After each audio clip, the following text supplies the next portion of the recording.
नमस्कार दोस्तों, बिहार के जिला कोर्ट में वैकेंसी निकाली गई है जो कि वैशाली जिला के अंतर्गत ये नोटिफिकेशन जारी किया गया है। इसमें जो है वैशाली जिला के अंतर्गत न्यायालय हाजीपुर में जारी किया गया है। इसमें देख सकते हैं जो कि वैशाली जिला के अंदर इच्छुक आवेदक विज्ञापन संख्या 1/2025 में जो है इसका वैकेंसी आया हुआ है। ये जो है न्यायालय वैशाली जिला के अंदर प्रधान जिला एवं सत्र न्यायाधीश व्यवहार न्यायालय हाजीपुर के अंतर्गत पद हेतु यहाँ पे देखिए हस्ताक्षरित आवेदन के इच्छुक आवेदन स्लिप आवेदन पत्र विहित प्रपत्र में एक कागज के तौर पे ये जो है लिया जाएगा आवेदन। इसमें जो है अंतर्गत क्या लिखा है, वैशाली के अंतर्गत निर्गत वैशाली हाजीपुर को यहाँ पे पुर को निबंधन डाक स्पीड पोस्ट से इस प्रकार भेजा जाए कि वो देखिए यहाँ पे लिखा हुआ है।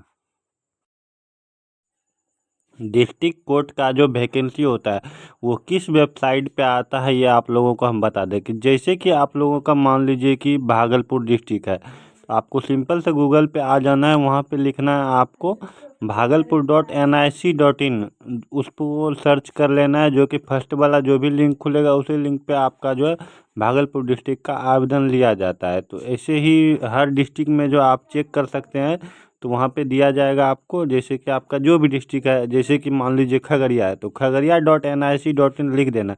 यहाँ पर अब देखिए क्या क्या लिखा है, कागज पर 2 अभिप्रमाणित पासपोर्ट साइज फोटो आवेदन पत्र पर चिपकाकर अपने सभी शैक्षणिक आचरण प्रमाण पत्र संबंधी प्रमाण पत्र अभिप्रमाणित स्वाभिप्रमाणित पता लिखा हुआ मोबाइल 30 रुपया का स्टैंप जिला प्रावधान न्यायाधीश वैशाली हाजीपुर निबंधन डाक स्पीड पोस्ट प्रकार भेजें। विज्ञापन प्रकाशन की तिथि 21 दिनों के अंदर निश्चित रूप से कार्यालय तक पहुंच जाए।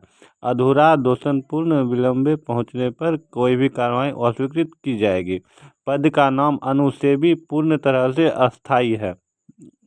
अब देखिए शैक्षणिक योग्यता 10वीं पास होना चाहिए, आवश्यक रूप से हिंदी और अंग्रेजी भाषा लिखना होना चाहिए। अन्य योग्यता आवेदकों को शारीरिक रूप से स्वस्थ होना चाहिए, कठिन कार्य का जिम्मे ले सके और साइकिल चलाने की जानकारी अवश्य होनी चाहिए। पदों की संख्या 10।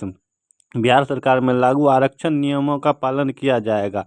मानदेय देखिए अकुशल श्रमिकों निर्धारित श्रमिकों को दर के भुगतान होगा, जो कि केवल कार्य दिवस के दिन ही उसको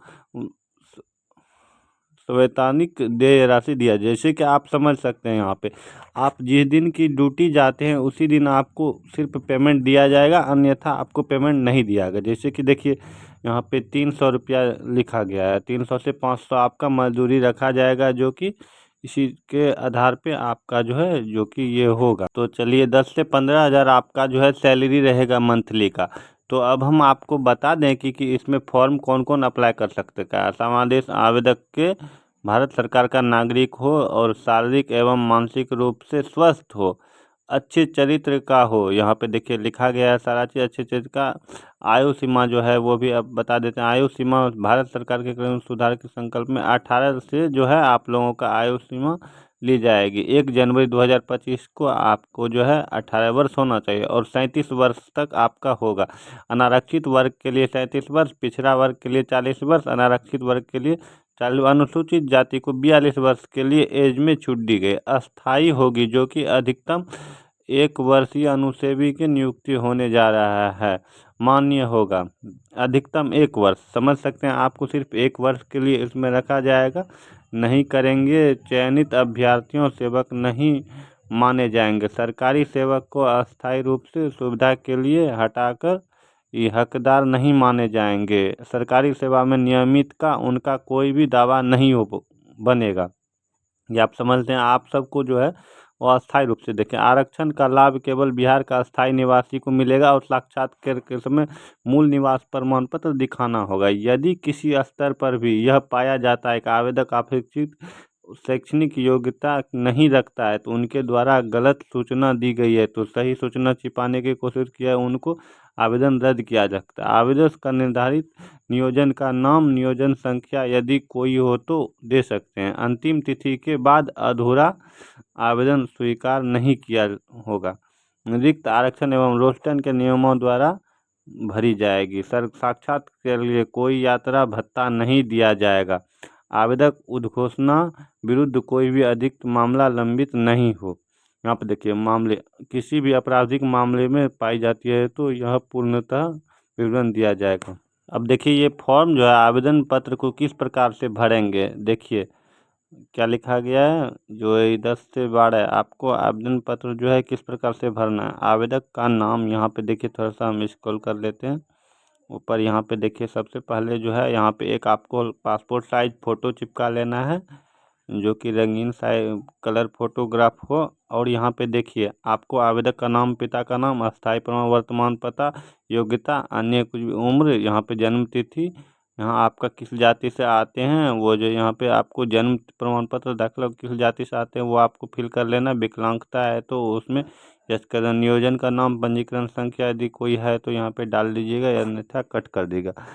क्या आपके सरकारी अर्ध सरकारी गैर कार्यरत हैं, तो अगर कार्यरत है तो यस करेंगे, नहीं तो नो करेंगे। क्या आप भारतीय नागरिक हैं तो यस कर देंगे। क्या आप आवेदक साक्षी शारीरिक रूप से स्वस्थ है तो यस कर देंगे। यहाँ पे आप अपना नाम लिख दीजिएगा, पिता का नाम, यहाँ पे दिनांक लिख दीजिएगा।